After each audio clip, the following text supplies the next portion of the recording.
It's my privilege and my joy to say welcome to the Center for Spiritual Living Red Deer and our celebration of life and love.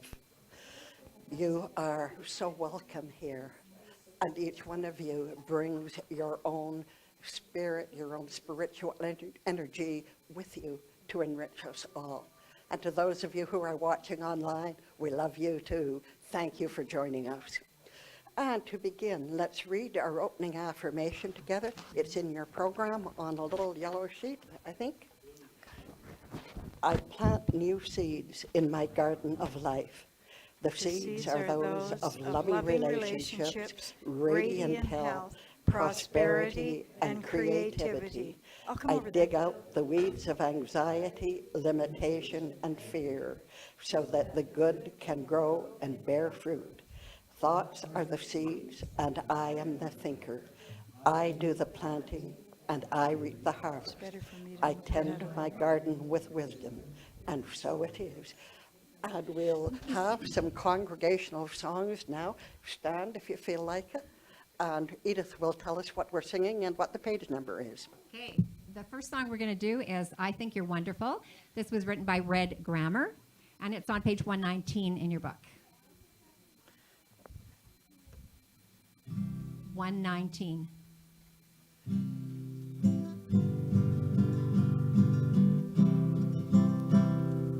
I think you're wonderful. When somebody says that to me, I feel wonderful, as wonderful can be. It makes me want to say the same thing to somebody new.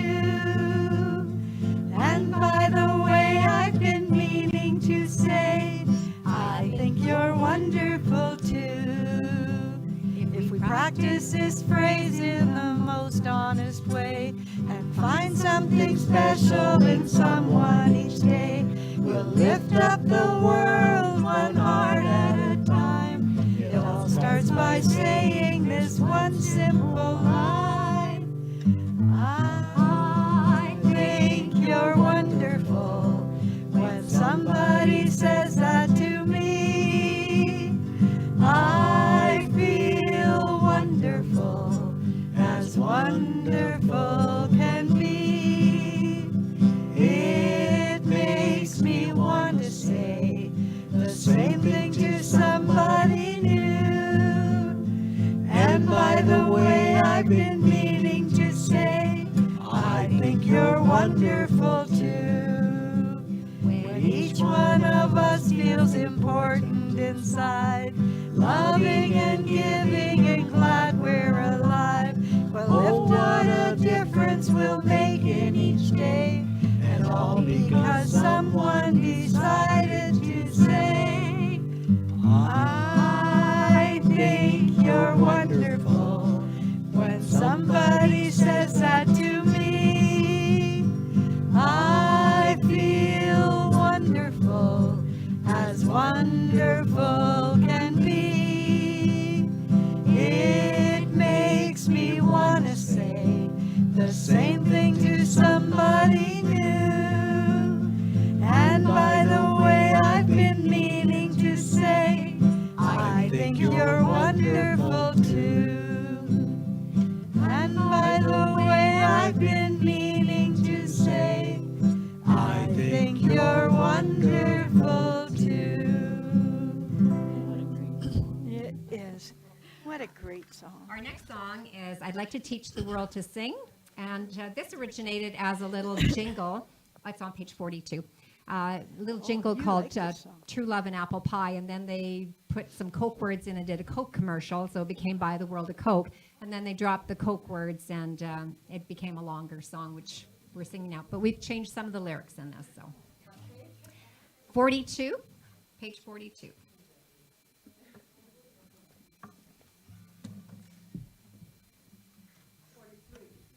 Oh, is it 43? Okay.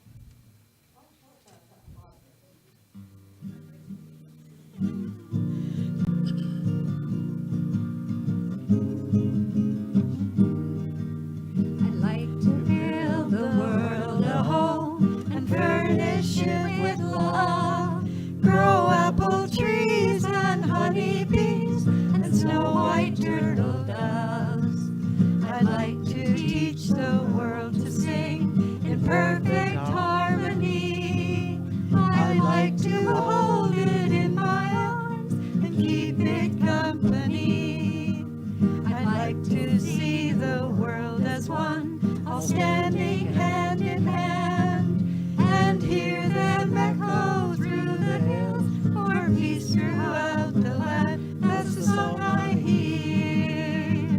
Let the world sing today, a song of peace that echoes on and never goes away. I now build my world with truth and know that God loves me. Trust principle to bring about all things I want to be. A loving heart, a happy thought when sadness troubles me. A faith so strong it shall withstand all else that I may see. I live in peace and harmony, of this I can be sure. I speak my word and now I know that truth has set me free. That's the song I hear. Let the world sing today, a song of peace, of love and joy, a world of harmony. And our last song together is the Thank You song. And this one was written by Martin Schneider, originally in German, and they translated. And some of our words have been changed. And we'll sing an extra verse at the end. Colleen, who was a member of our center before, put an extra verse in for Mother's Day, so we'll add that in. Okay. Oh, sorry, page 88.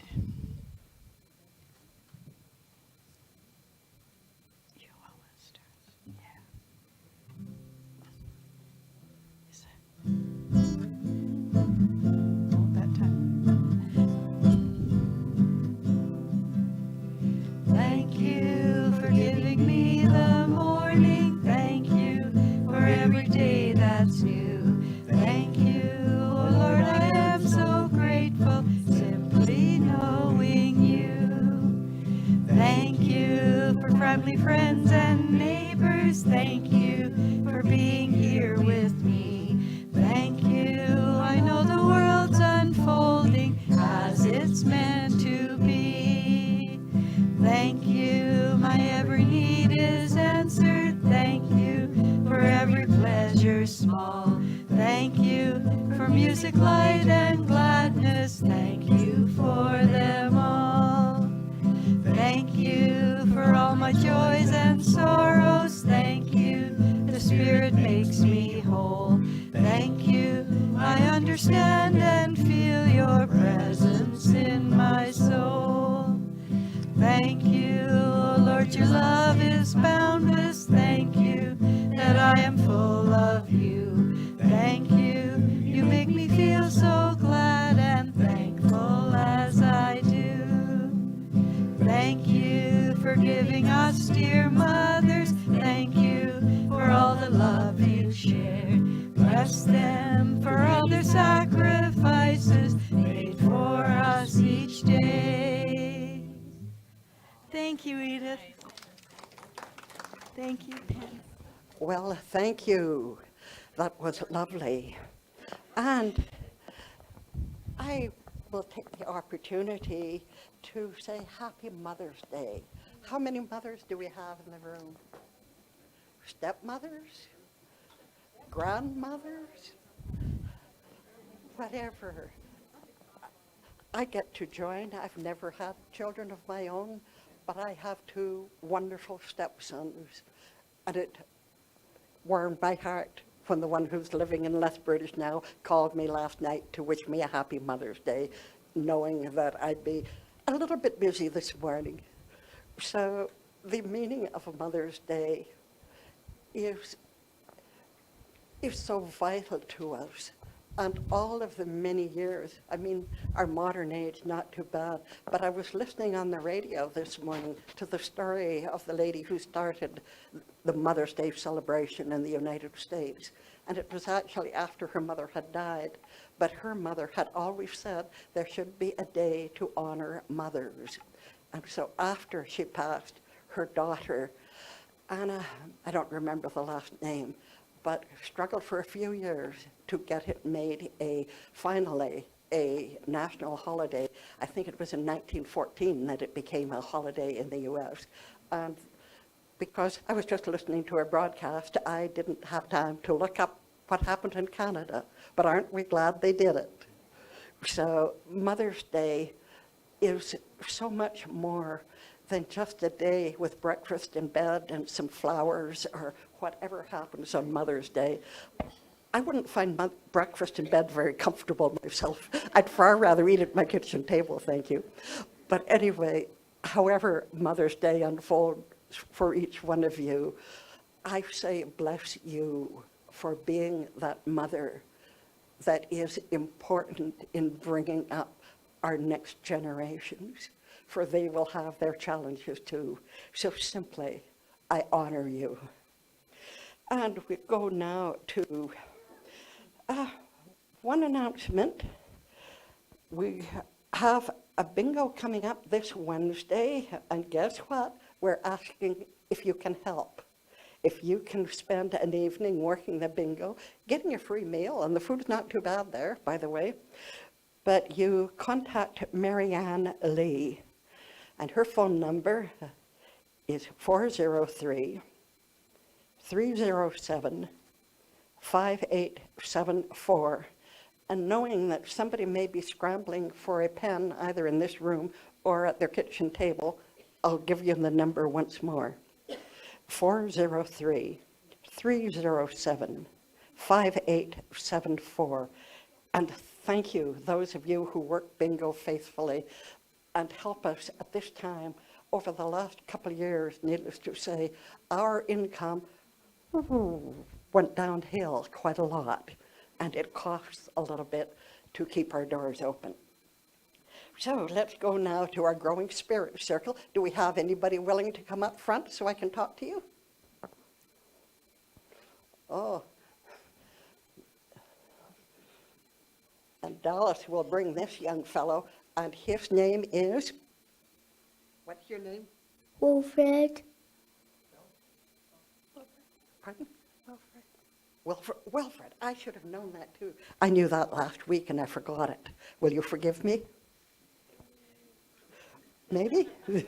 You're not sure? All right, Wilfred, thank you for being here. And our word for today is patience. Do you know what being patient means?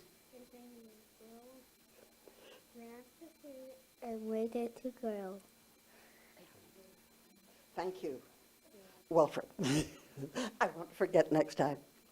And our little write-up on patience says, without patience, people might plant a seed in the ground and want the flower right away.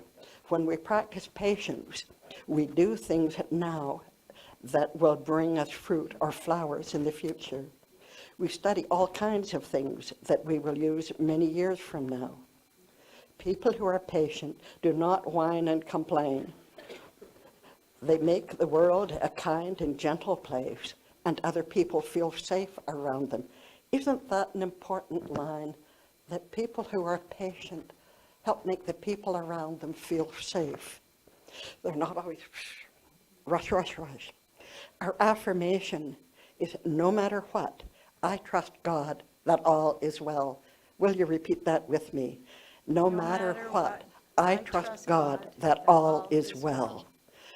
And that concludes my portion of the program, and I get a unique pleasure in welcoming our guest speaker, Reverend Joanne Boruck. I won't call her a guest. Our speaker, Reverend Joanne Boruck, who I had the pleasure of working with through her practitioner studies, through her studies for the ministry, and whom I came to truly appreciate as a loving soul, a soul who was willing to give that love everywhere, generously, without judgment. So without further ado, Reverend Joanne, and I'll leave you to announce your own title, Okay. Reverend Joanne. Thank you. Thank you, Reverend Judy. Oh, good one. Brings tears to my eyes. Haven't even started. My title today is called Mastering Our Mountains. And you know what those letters start with? M-O-M. Okay. It came right up. Good morning, beautiful. And welcome to Centers for Spiritual Living Red Deer. I'm Reverend Joanne Faith, and I invite you to strap on your hiking boots.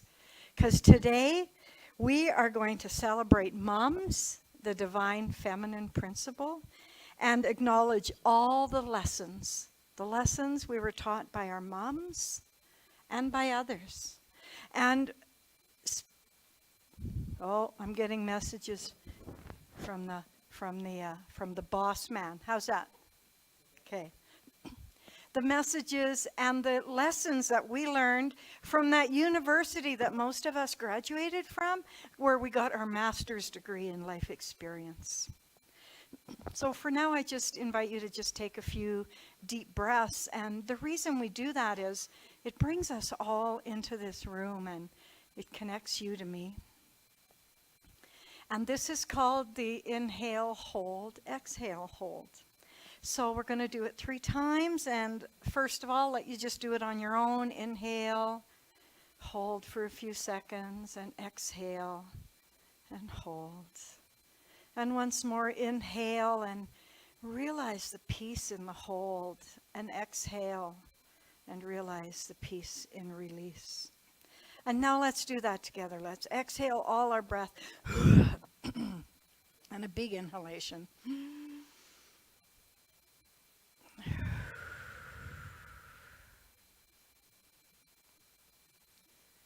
Sometimes that's all you need, because peace is found in the hold. Peace is that heart space where everything that is welcome. I now speak this affirmative prayer, spiritual mind treatment. There is one life breathing, one heart beating, one earth rotating, one creative power I call God. And if you choose, allow these to become your words as I speak these words of truth for me and all those who claim it as their truth, and for those here in body, mind, and spirit. I am one.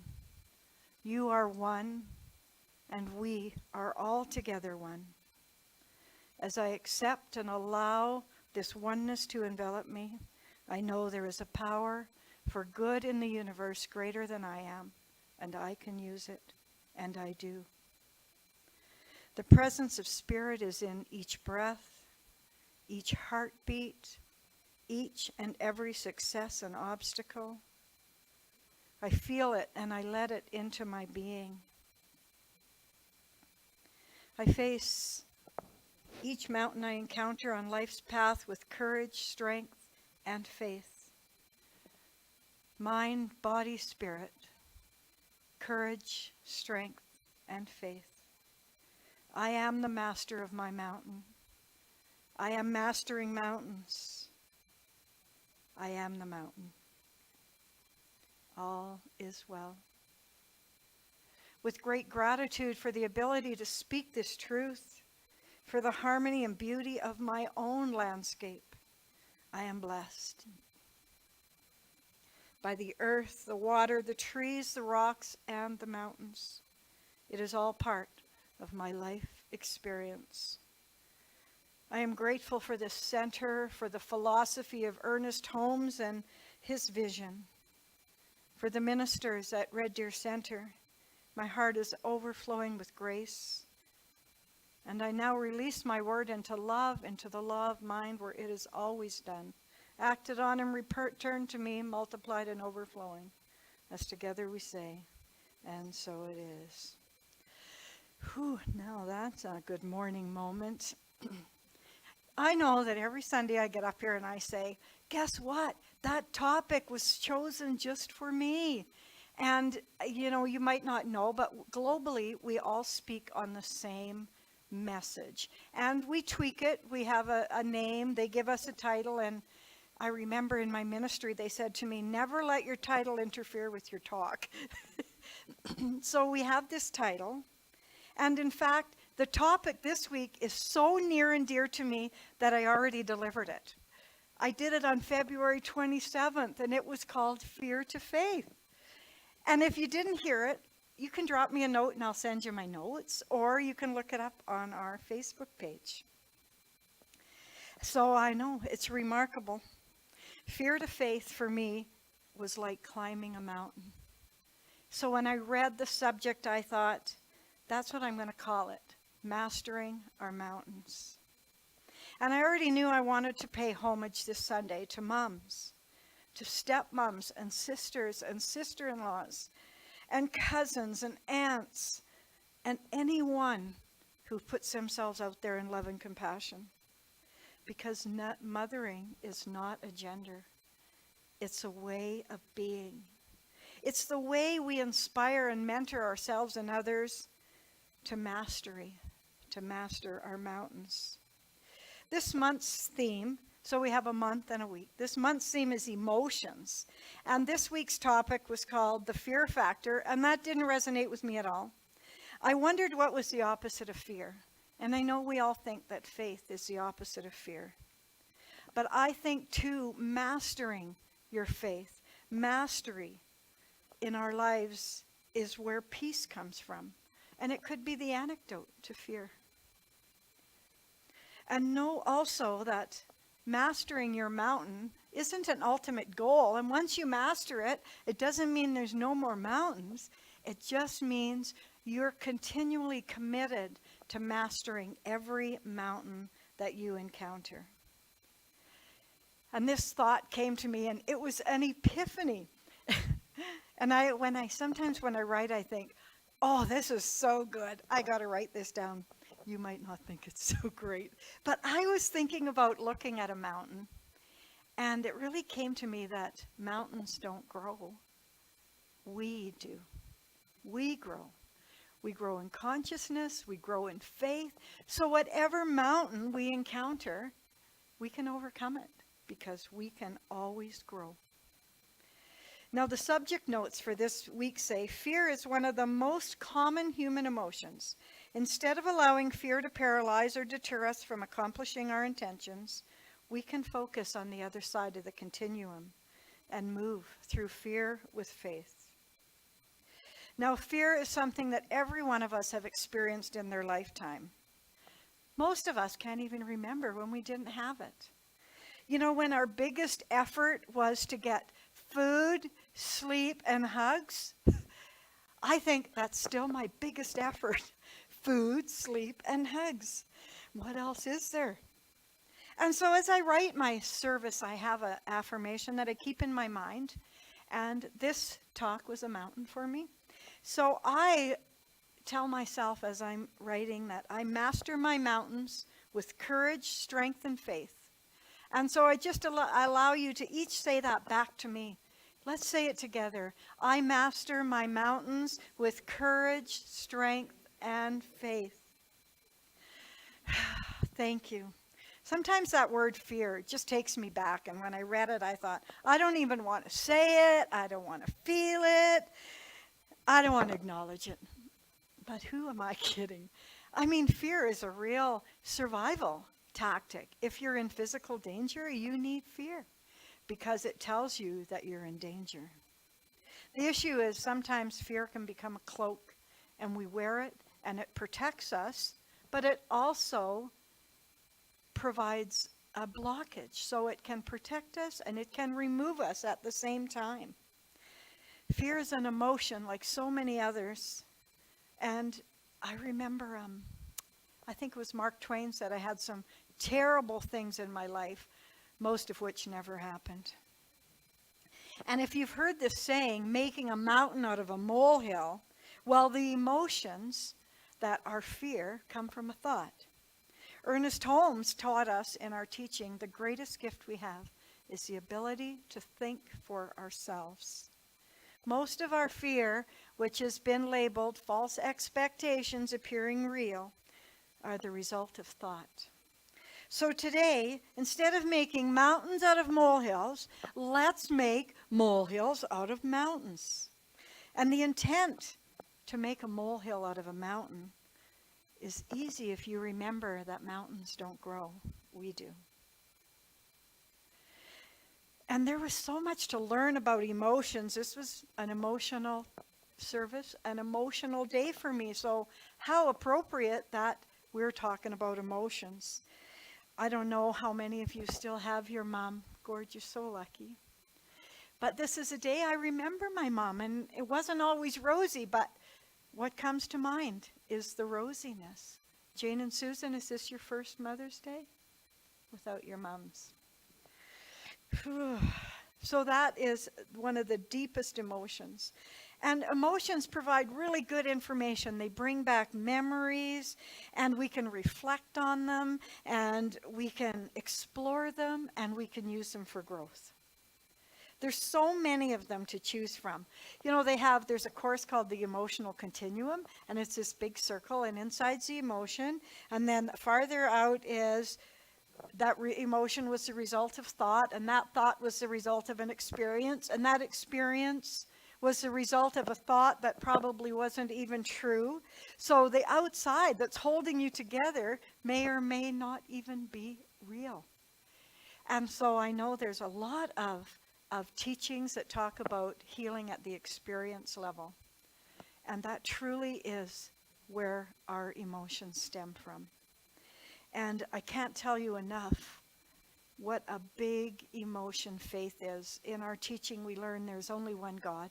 There's this big circle, and God's got it all, and we're all inside of it. And so when I think about the emotional continuum, if we just remember that we're one, that we're connected to everyone, that we're a circle within a circle, and that we can change our emotions by changing our thoughts, and our thoughts change our experience. There were some quotes I read that really spoke to me that I want to read to you. And the first one was by Ernest Holmes. He says, "From time immemorial, it's been almost instinctive for man who's confronted with fear to turn to what he's considered a power greater than himself, faith." And we see it on the wall behind us. It's behind the speaker. It says, "There's a power for good in the universe greater than you are, and you can use it." And Carolyn Miss says, "Surrendering your problems in faith to the divine is not crazy. It's cosmic liberation, so set your soul free. Pray like you have nothing to lose except fear." Ralph Waldo Emerson says, "Do the thing that you fear, and the death of fear is certain." Pema Chodron says, "The next time you encounter fear, consider yourself lucky, because that's where courage comes from." Usually we think brave people have no fear, but it's the complete opposite of that. Courageous people are intimate with fear, and the trick is to keep exploring it and not bail out.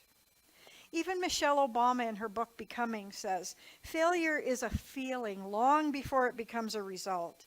It's vulnerability with self-doubt, and then it's escalated, often deliberately, by fear." Now, if Ernest Holmes, Pema Chodron, Michelle Obama, Carolyn Miss, Ralph Waldo Emerson all speak about the obstacles and opportunities of fear, well, who am I to think I'm immune? So mastering our mountains, it has those letters, M. There's got to be I don't know what the sign language is for M-O-M. Does anybody know? But M-O-M, subliminally, I'm honoring my mom. But also anyone who's inspired me to mastery, who acknowledges mastery. And maybe I'm even honoring myself for nurturing my mastery. So yes, we're all mothered, sometimes to the extreme. And what we can do is monitor and mentor ourselves. So when you think the analogy of a mountain, they're so majestic, they're so beautiful. Look at these guys living in Invermere, get to see them every morning. And we're lucky we live in Alberta, we can go and see them. And they make you feel like anything's possible. And one thing also about mountains, do you know every mountain has a path? Sometimes you can't see it, but a mountain goat created a path. Maybe a climber created a path. So when you're looking at a mountain and you can't see the path, it's there, but maybe it's up to you to blaze a trail for somebody behind you. And for some of you, when you think of your mastering a mountain, you see a whole mountain range. but you can only master one mountain at a time. And I have to tell you a story. Every day for a couple of years now, there's a man that walks by my house, and he's our ex-retired police chief, and he walks by, he's got these big black headphones on, got his head down, he's got a backpack on, and it looks like he's got ankle weights on. So I watch him walk by every day for a couple of years, and about 6 months ago, I was putting something in my car, and he stops, and he says, "What you doing, Joanne?" I said, "Well, really, I'm really curious about what you're doing. Why are you carrying this backpack? All you do is walk around the pond and go home. You can't be hungry. And how come you got weights on your ankles? You look pretty fit to me." And what he told me really made me step back. He said, "I'm training. These are my tools. I'm training to climb Mount Everest." And I was like, wow. He said, "This is my toolbox. I've climbed to the first summit, but I never made it to the top." So he says, "I am using these the weights on my back make my heart and lungs strong. The weights on my legs make my body strong." And that stayed with me for a while. And as I started to write my service today, I thought, that's what we need to master any mountain. We need a toolbox. So anytime we encounter an obstacle, whether it's physical, mental, spiritual, relational, financial, maybe the first thing we have to do is make sure we have our toolbox. And the first three things I talked about in your toolbox are faith, courage, and strength. And also, we have this power for good in the universe greater than we are, and we can use it. How about packing that up? So you pack in your faith, your courage, your strength, and your faith not just in God, in humanity, in yourself, and in others. Pack that. Then whatever mountain you encounter, you can just tell yourself, keep going. You've got those tools. You've carried them around long enough. And the day that I see Gary Leslie walking around my house without his backpack, I'm going to go out and hug him, because I'll know that he's mastered his mountain. And so the day you see me without a backpack too, let's all hug each other, because we've mastered our mountain. And it's not going to be quick, and it's not going to be easy. And maybe we can take inspiration from Sir Edmund Hillary. He was the first man to climb Mount Everest. And do you know that he trained for 13 years to climb his mountain? Now, I don't know how many times he attempted in those 13 years and failed, but I guarantee you, if you put your tools to work, you're going to succeed way quicker than he did. So mastering our mountains, the first thing is accept help and support, sometimes from our moms, but not always. Bring your toolbox and use it. Unpack your faith, courage, and strength. And don't give up. If you can't find a trail, blaze a trail for someone who's following behind you so they can find one. And the fourth one I didn't talk about much, but it's listen to yourself. Listen to that small voice inside, that intuition. Because sometimes when you're mastering your mountain, you just got to speak to that mountain. And sometimes you got to be quiet, because the mountain's speaking to you. And lastly, and most encouraging of all, is no matter what mountain you are mastering, remember that mountains don't grow. You do. So grow in consciousness, grow in light, grow in truth, grow in wisdom, and you'll turn your mountains into molehills. And I had a couple of questions I want you to think about through this day or this week or this life. And what was one of your greatest opportunities for growth, for climbing a mountain that you discovered at the end was just a molehill? So what was your greatest opportunity, and what was the greatest lesson you learned from that? And how can you hold yourself more accountable to grow and to explore your emotions through faith and trust? Because, you know, the challenge for most of us isn't to develop dreams. We all have dreams. It's to dilute them or completely give up on them. If you can't see the path, create one. And we start every journey by asking, what do we need in order to master that mountain? We all have memories of messages our moms instilled in us, no judgment. Perhaps they weren't what we wanted, but their toolbox was not ours.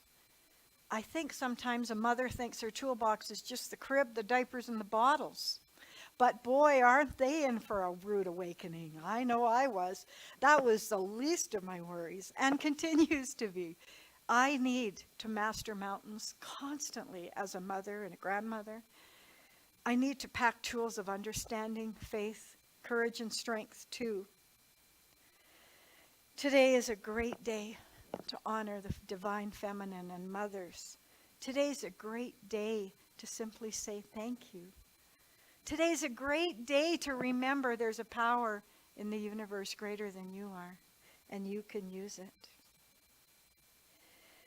I brought a present for you today, and, oh, sorry, Russ, I'm going out of, what do they call it? Out of the something. Out of the frame. Yeah. I brought rocks. And they say there's a power for good in the universe greater than you are, and you can use it. So take one. If you know somebody that needs one, take two. And I'll leave them up here. And now I have a great treat for you, because practitioner student Gordon Hemmelgarn is going to do my closing prayer. And as Gordon makes his way up and I find a microphone for him, I want you to know that I'm Reverend Joanne Faith Boruck. I'm filled with peace and love because love lives here. Happy Mother's Day. I wish you much love this day and this week. Until we meet again, I love you all. Thank you, Reverend Tress.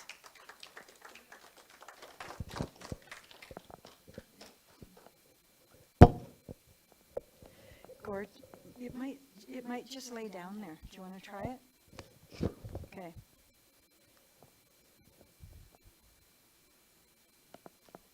Give a talk and I'll see if I can hear you. Testing. Can Holy you hear smokes. that? You're really Excellent. early. Well, thank you very much, everybody. Thank you for joining us today.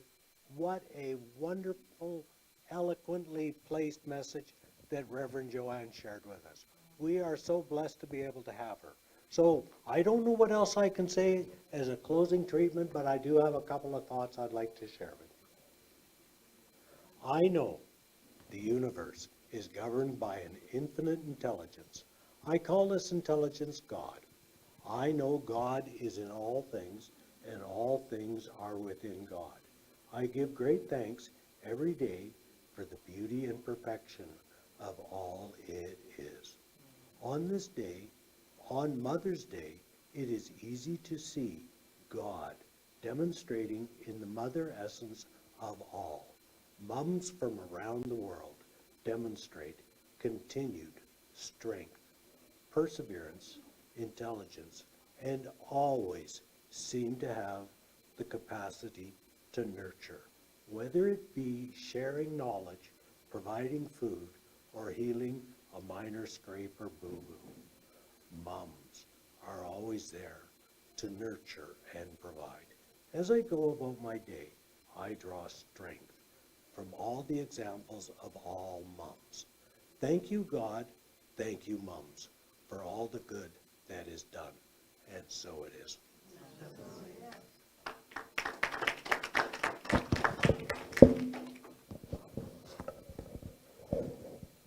Hey, I forgot to announce. Gord, announce it. We're going to sing now. Please enjoy some songs from us now. That's how that works.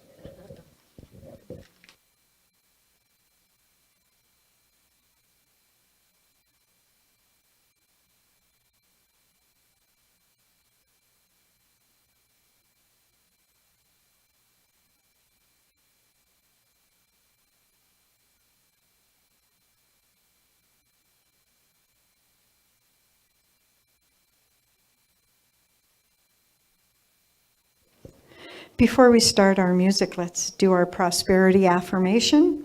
And then you can use the time while we're singing to write us a big fat check.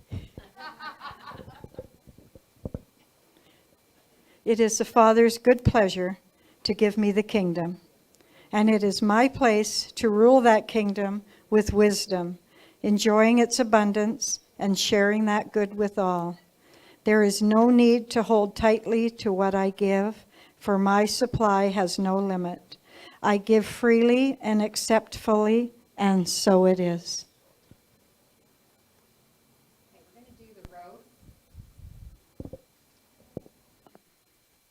I'll just leave it up here for you. This was written by Amanda McBroom, and it was made popular by Bette Midler.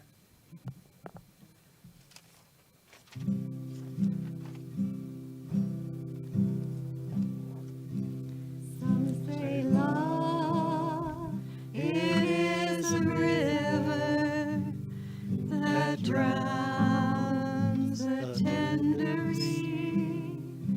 Some say love, it is a razor that leaves your soul to bleed. Some say love, it is a hunger, an endless aching need. I say love, it is a flower, and you, its only seed. It's the heart afraid of breaking that never learns to dance. It's a dream afraid of waking that never takes the chance. It's the one who won't be taken, who cannot seem to give, and the soul afraid of dying that never learns to live. When the night has been too lonely and the road has been too long, and you think, oh, don't you think that love is only for the lucky and the strong? Just remember, in the winter, far beneath the bitter snow, lies a seed that with the sun's love in the spring becomes the rose.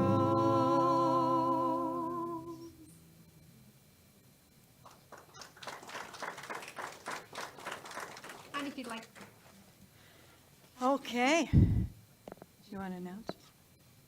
We were going to sing I Love Myself. Were we? yes, I didn't know. if she- Oh, Gordon, you're being summoned. All good? Okay, thank you. Oh, God is good. I thought we were just getting more fans. So please stand up and join us. This is on page 33.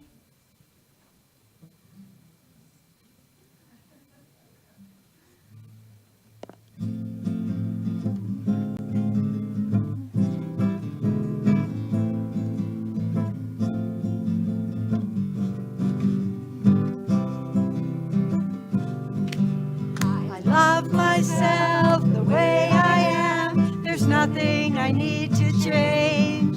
I'll always be the perfect me. There's nothing to rearrange. I'm beautiful and capable of being the best me I can. And I love myself just the way I am. I love you the way you are. There's nothing you need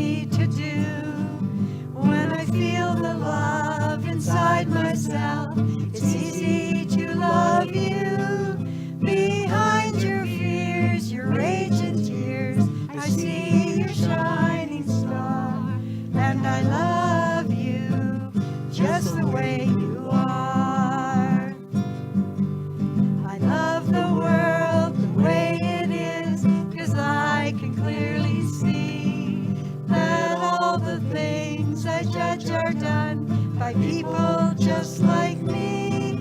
So till the birth of peace on earth that only love can bring, I'll help it grow by loving everything. I love myself the way I am, but still I want to grow. But change outside can only come when deep inside I know I'm beautiful and capable of being the best me I can. And I love myself just the way I am. I love myself just the way I am. And that was by J. Michael Josephs. And we'll do Yes, There Is Peace on Earth, and that's written by Vince Gill.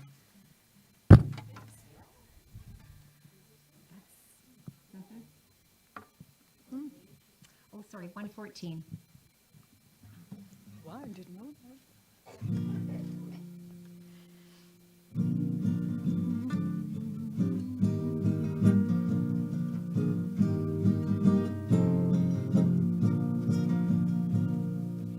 Yes, there is peace on earth, and it has begun with me.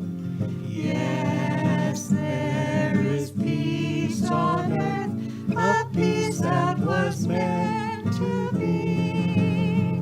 With God as Creator, family all are we. As we walk with each other in perfect harmony, peace has begun with me, and this is the moment now. With every step I take, let this be my joyous vow, to take each moment and live each moment in peace eternally. Yes, there is peace on earth, and it has begun with me. Thank you, Edith. Okay, Tress. Sorry to interrupt you. And are you going to tell them about Judy's present for us?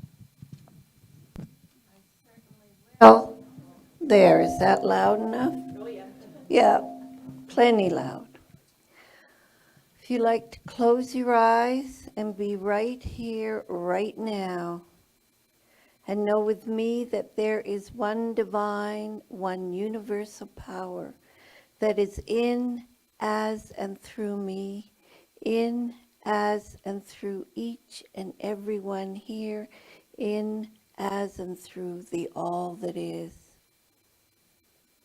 And I know that the birth, my birth, was in fact the divine mind, the universal energy expressing itself in a life form. I know that within me is the power of the divine, that sweet, beautiful, loving power. And I see the truth that all is good, for all is God, the divine, universal mind. And I choose today to experience the best day I can.